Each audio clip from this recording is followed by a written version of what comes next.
We have said that we would continue our asset purchases at the current pace until we see substantial further progress toward our maximum employment and price stability goals, measured since last December when we first articulated this guidance.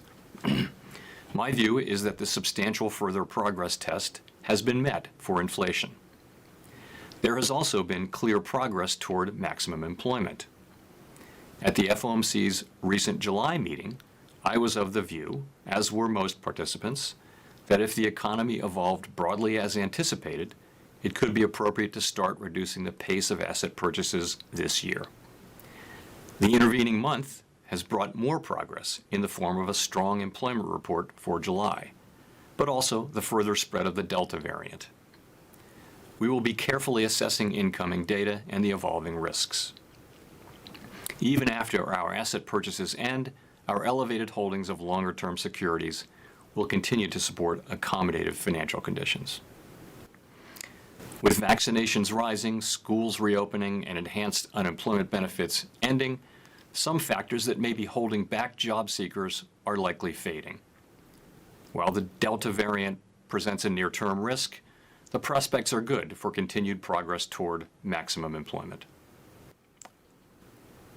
Wage increases are essential to support a rising standard of living and are generally, of course, a welcome development. But if wage increases were to move materially and persistently above the levels of productivity gains and inflation, businesses would likely pass those increases on to customers, a process that could become the sort of wage price spiral seen at times in the past. Today, we see little evidence of wage increases that might threaten excessive inflation. To sum up, the baseline outlook is for continued progress toward maximum employment, with inflation returning to levels consistent with our goal of inflation averaging 2% over time. Incoming data should provide more evidence that some of the supply-demand imbalances are improving, and more evidence of a continued moderation in inflation, particularly in goods and service prices that have been most affected by the pandemic. We also expect to see continued strong job creation, and we'll be learning more about the Delta variant's effects. For now, I believe that policy is well positioned. As always, we are prepared to adjust policy as appropriate to achieve our goals. The timing and pace of the coming reduction in asset purchases will not be intended to carry a direct signal regarding the timing of interest rate liftoff, for which we have articulated a different and substantially more stringent test.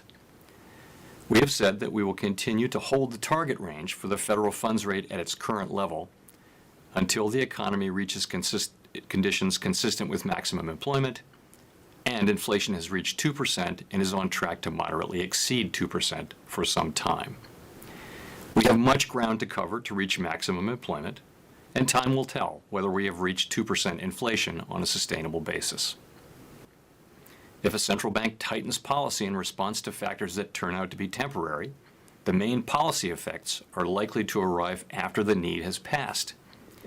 The ill-timed policy move unnecessarily slows hiring and other economic activity and pushes inflation lower than desired. Today, with substantial slack remaining in the labor market and the pandemic continuing, such a mistake could be particularly harmful.